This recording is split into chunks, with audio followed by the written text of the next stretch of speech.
अस्सलाम वालेकुम स्टूडेंट। आज के इस लेक्चर में हम बात करने के लिए जा रहे हैं प्रेशर इन लिक्विड को मेजर कैसे करते हैं उसको हम फाइंड आउट कैसे कर सकते हैं। हमें कैसे पता चलेगा कि लिक्विड जो है वो किसी ऑब्जेक्ट पर जो प्रेशर लगाता है वो कितना लगाता है और कैसे लगाता है। और फिर हम डिस्कस करेंगे पास्कल लॉ क्या होता है, पास्कल लॉ की एप्लीकेशंस, और फिर हम हाइड्रोलिक प्रेस को डिस्कस करेंगे। चलिए इसको स्टार्ट करते हैं। Pressure in liquid, pressure in liquid, liquid में प्रेशर को हम डिस्कस करते हैं। सपोज करते हैं कि हमारे पास ना एक कंटेनर है इस तरह से, इसके अंदर ये सारे का सारा लिक्विड है। अब हमने चेक करना है अगर हमारे पास कोई ऑब्जेक्ट इस पॉइंट पर है, पॉइंट 1 पर है, पॉइंट 2 पर है, पॉइंट 3 पर है, तो कितना कितना प्रेशर लगेगा पॉइंट के लिहाज से। पॉइंट 1 पर अगर ऑब्जेक्ट आता है, इस पर लिक्विड कितना प्रेशर लगाएगा। पॉइंट 2 पर है तो लिक्विड कितना प्रेशर लगाएगा। अगर पॉइंट 3 पर है तब प्रेशर कितना लिक्विड, तब लिक्विड कितना प्रेशर लगाएगा। अब इनको डिस्कस करने, इसको फाइंड आउट करने के लिए हमने एक सेंसर लिया। उस सेंसर को हमने इस लिक्विड में डाल दिया। अब वो सेंसर को इस तरह से था, उसकी हाइट कुछ इतनी थी ऐसे, और ये उसका एरिया। अब इसकी जो हाइट थी सेंसर की, वो हाइट थी हमारे पास h, और इसका जो ये वाला एरिया था वो एरिया, और उसको हमने कह दिया वो एरिया a है। ठीक हो गया। अब जो लिक्विड प्रेशर लगाएगा वो इसके इस पॉइंट पर लगाएगा, प्रेशर लगाएगा इसको ऊपर उठाने के लिए। अच्छा, जब लिक्विड में हम ये सेंसर डालेंगे ना, तो जितना इस सेंसर का वॉल्यूम होगा उतना लिक्विड साइड पर होकर इसके ऊपर आ जाएगा। ठीक है, हमें देखते हैं ना कि ग्लास के अंदर अगर हम वाटर है तो वाटर में हम कोई चीज अगर डालते हैं तो पानी का लेवल थोड़ा बढ़ जाता है। क्यों बढ़ता है? जितनी वो चीज का वॉल्यूम होता है ना, उतना लिक्विड डिस्प्लेस हो जाता है, क्योंकि उस चीज ने भी तो एडजस्ट होना होता है ना। वो चीज वहां पर आती है और वहां का जो लिक्विड होता है वो सारा सारा ऊपर आ जाता है, इसलिए राइज हो जाता है, लेवल बढ़ जाता है। अब सपोज करते हैं, हमें पता है, हमने एक्चुअली मालूम क्या करना है, हमने प्रेशर मालूम करना है, कितना प्रेशर लग रहा है। हमें इनफैक्ट मालूम करना है प्रेशर, इस लिक्विड इस सेंसर के ऊपर कितना प्रेशर लगाता है, हमने वो मालूम करना है। तो प्रेशर का फॉर्मूला हमें पता है, P is equal to F by A।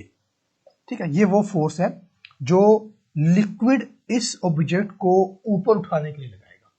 ठीक है, और एरिया वही एरिया जो सेंसर का हमारे पास, इसको कहते हैं इक्वेशन नंबर 1।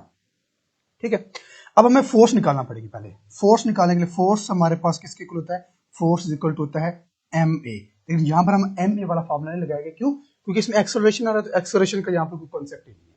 तो हम इस पर जो फॉर्मूला देंगे वो लगाएंगे w वाला, वेट वाला। तो w is equal to mg। ठीक है, अब ये हमारे पास मैस है, मैस हमारे पास है इस लिक्विड का, और g ग्रेविटेशनल एक्सेलरेशन, इसको कह देते हैं इक्वेशन नंबर 2। मैस हम निकालेंगे डेंसिटी। हमें पता है कि डेंसिटी होता है rho is equal to mass over volume. तो वॉल्यूम को इधर ले आए तो बन जाएगा rho multiply by V is equal to mass. इसको रीअरेंज करेंगे तो mass is equal to volume multiply rho, हम ऐसे भी लिख सकते हैं। अब वॉल्यूम क्या है? वॉल्यूम किसका है? वॉल्यूम हमारे पास इस सेंसर का जो हमने लिक्विड में डाला हुआ है। तो इसमें जो वॉल्यूम है, इनफैक्ट वॉल्यूम जो है वो हमारे पास सेंसर का, सेंसर। ठीक है, सेंसर। अब सेंसर का वॉल्यूम है, और जो रो है ये है डेंसिटी। रो ये हमारे पास है density, density of liquid, liquid की डेंसिटी। ठीक है, अब वॉल्यूम का कैसे निकालते हैं? वॉल्यूम का फॉर्मूला हमारे पास क्या होता है, length multiply by breath multiply by height. Length और ब्रेथ दोनों को मिलाएंगे तो क्या बनेगा, एरिया, और मल्टीप्लाई बाय हाइट। अब एरिया हमारे पास सेंसर का ये है, और हाइट हमारे पास सेंसर की ये है।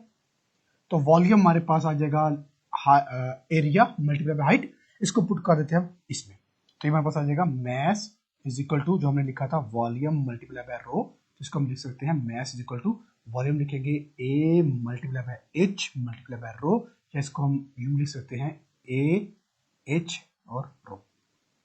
ठीक है, अब मैथ्स को हम पुट कर देते हैं इक्वेशन नंबर 2 में, इसको हम यहाँ पर पुट करते हैं तो ये हमारे पास आएगा F इज इक्वल टू जो हमने कहा था mg, तो ये हमारे पास आ जाएगा F is equal to m की जगह पर ये वाली सारी वैल्यू आएगी, तो ये आ जाएगी A H रो G।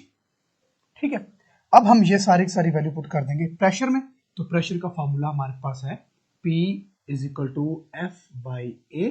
इसमें जब हम पुट करेंगे फोर्स का फॉर्मूला उसमें, या फिर इसको हम जो करते हैं वी हैव स्पेस डाउन, इसको हम यहाँ करते हैं प्रेशर हमारे पास आता है जी F ओवर A, तो इसमें पुट कर देते हैं फोर्स हमारे पास है A H rho G divide by A।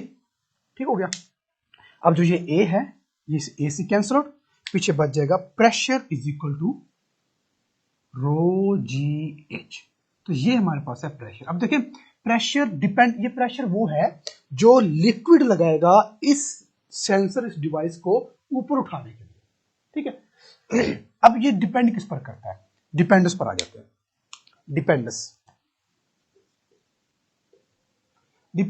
देखिए डिपेंडेंस हम हमेशा निकालते हैं फार्मूला से, तो फार्मूला में हमारे पास तीन चीजें हैं रो जी एच।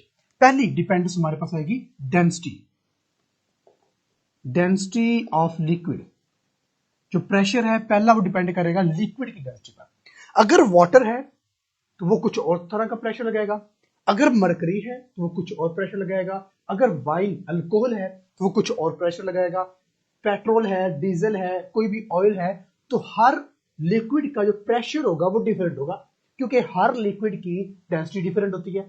ठीक है, तो जो लिक्विड हमारे पास होगा उसकी डेंसिटी हम देख लेंगे, डेंसिटी उसकी यहां पुट करेंगे तो प्रेशर हमारा ऑटोमेटिक डिफरेंट आ जाएगा। दूसरी चीज पर डिपेंड करेगा, वहां पर छोटे छोटे लीवर होते हैं, वो लीवर को सिर्फ हाथ से दबाता है और उधर से बड़ा सा एक हैवी वेट उठा लिया जाता है।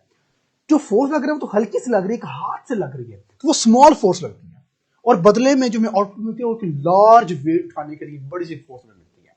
ठीक है, तो यहां पर जो प्रेशर लगेगा वो होगा हमारे पास pressure is equal to F1 over A, और जो प्रेशर इस साइड पे आएगा वो होगा प्रेशर F2 ओवर A।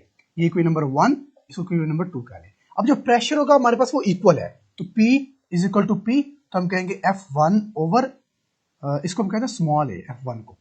ठीक है, स्मॉल है, ताकि ये दोनों आपस में मिक्सअप ना हो जाए, तो ये F2 ओवर कैपिटल है। तो दोनों को अगर हम जो भी हमने चेंज करना, अगर हम F2 मालूम करना है तो बन जाएगा F1 over A multiply by A, या इज इक्वल टू F2, या हम कह सकते हैं A over small a multiply by F1 is equal to F2। तो इसमें देखिए ये स्मॉल एरिया है, ये ज्यादा एरिया है, जो स्मॉल एरिया को ज्यादा पर डिवाइड करेंगे तो आंसर हमारे पास ओवरऑल जो होगा वो ग्रेटर देन 1 होगा। ठीक है, तो इसका मतलब ये है कि हम कम फोर्स अप्लाई करके ज्यादा फोर्स उठा सकते हैं। अब मुझे एक बात बताएं, आपकी गाड़ी है, कार है आपकी, उसको सर्विस स्टेशन पर लेकर जाता है वॉश करवाने के लिए, कार का वजन कितना होगा? 1000 kg।